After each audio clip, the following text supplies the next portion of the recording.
रात का समय था। राकेश अपने बेड पे सोया हुआ था। तभी उसे गिटार की धुन सुनाई दी। धुन सुनकर वो डर के मारे जाग गया। उसने शोकेस में देखा तो वहां रखी उसकी गिटार वहां नहीं थी। वो शोकेस के पास गया। तभी उसे पीछे से आवाज आई, राकेश। राकेश ने मुड़कर देखा तो उसके सामने खून से सना 24-25 साल का लड़का खड़ा था। उसका सर फटा हुआ था और उसके दाईं हाथ में गिटार थी। उसे देख राकेश डर गया और वो चिल्लाया। तभी उस लड़के ने गिटार से उसके सर में हमला किया और राकेश सर पकड़कर फर्श पर गिर गया। उसके सर से खून निकल रहा था। उस लड़के ने 4-5 बार उसके सर पे हमला किया और तभी राकेश चिल्लाया और नींद से जाग गया। वह पसीने से भीगा हुआ था। उसने शोकेस की तरफ देखा तो वहां पर उसकी गिटार थी। इसका मतलब ये कोई डरावना सपना था। कुछ दिनों से राकेश को ऐसे ही डरावने सपने आने शुरू हो गए थे। राकेश शोकेस के पास गया और उसने गिटार पकड़कर उसे फर्श पर पटकना शुरू किया। वह गिटार टूट गई। तब उसने उसे फर्श पर फेंक दिया। तभी उसकी माँ वहां पहुंची। क्या हुआ बेटा? कुछ नहीं, मैंने फिर से वही सपना देखा। क्या तुमने अपनी दवाइयाँ ली? माँ, दवाइयाँ वो लोग लेते हैं जो बीमार हो, मैं बीमार नहीं हूँ। राकेश उसकी माँ पर चिल्लाते हुए बोला।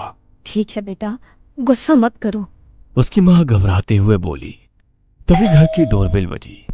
राकेश की माँ दरवाजे की तरफ गई। उसने दरवाजा खोला तो दरवाजे पर एक नौजवान लड़की अपने लगेज के साथ खड़ी थी। अरे बेटा, तुम तो 3 दिन पहले ही आने वाली थी ना? वो आंटी, मैं कुछ काम के सिलसिले में बाहर गांव गई हुई थी, इसीलिए नहीं आ सकी। विशाखा घर के अंदर आ गई। तभी राकेश वहां पहुंचा। अरे बेटा, ये विशाखा है, हमारी नई पेइंग गेस्ट। इसका लगेज उसके कमरे तक पहुंचा दो। राकेश विशाखा की तरफ मुस्कुराते हुए देख रहा था, मानो उसे वो पसंद थी। उसने विशाखा का सामान उठा लिया। कुछ ही देर में वे लोग कमरे में पहुंचे। Thank you.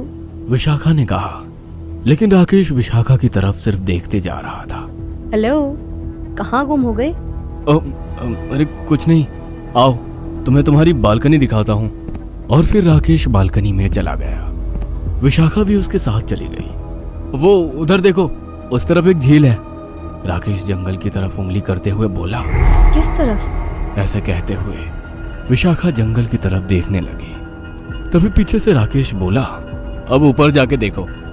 यह सुनकर विशाखा पीछे मुड़ी और तभी राकेश अपने दांत दिखाते हुए हंसा और उसने विशाखा को धक्का मारा और विशाखा दूसरे माले से फर्श पर जा गिरी। उसका सर फट गया था, उससे खून निकल रहा था और वो तड़पने लगी थी। यह देख राकेश ताली बजाते हुए किसी पागल की तरह हंसने लगा। वो विशाखा की मौत के मजे ले रहा था। जब उसने अपना दम तोड़ दिया तब राकेश विशाखा के लगेज की तरफ गया। उसने उसका बैग खोला और अंदर से सामान निकालकर बाहर फेंकने लगा कि तभी उसे अपने पीछे से आवाज आई। ये तुम क्या कर रहे हो? उसने मुड़कर देखा तो उसके रोंगटे खड़े हो गए, क्योंकि वह विशाखा ही थी। लेकिन तुम तो... राकेश आगे बोलने ही वाला था कि तभी उसकी बात काटते हुए विशाखा बोली, मैं वॉशरूम गई थी, तुम बाहर जाओ यहाँ से। विशाखा बोली। राकेश को कुछ भी समझ में नहीं आ रहा था कि क्या उसने सच में उसे मार डाला था या फिर वो केवल उसका वहम था। राकेश बैग से अपना हाथ बाहर निकालने ही वाला था कि तभी उसके हाथ एक चाकू लगा और उसकी आंखें चमक उठी। उसे एक बार फिर मौका मिल गया। उसने वो चाकू बाहर निकाला और फिर शैतान की तरह मुस्कुराते हुए विशाखा की ओर देखने लगा। वो फल काटने के लिए है, इधर दो। विशाखा हाथ आगे करते हुए बोली कि तभी राकेश ने उसका हाथ पकड़ा और दूसरी हाथ से चाकू उसके पेट में घोंप दिया। उसके पेट से खून निकलने लगा और उसने अपनी आंखें बंद कर ली। मर गई क्या बेबी? वह पागलों जैसे मुस्कुराते हुए बोला और वो उसकी लाश को धकेलने ही वाला था कि तभी विशाखा ने अपनी आंखें खोली। उसने अपने पेट से चाकू निकाला और सीधा चाकू राकेश के माथे के बीचों बीच घोंप दिया। राकेश जोर से चिल्लाया और फर्श पर गिर गया और उसकी आंखों के सामने अंधेरा छा गया। राकेश बेटा, आंखें खोलो, आंखें खोलो बेटा। राकेश की माँ फर्श पर पड़े राकेश को हिलाकर उठा रही थी। बेटा, उठ जाओ बेटा, राकेश के पापा ने कहा।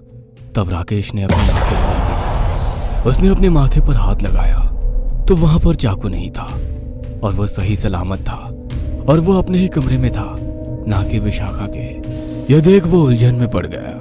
क्या हुआ था बेटा? माँ, वो लड़की चुड़ैल है।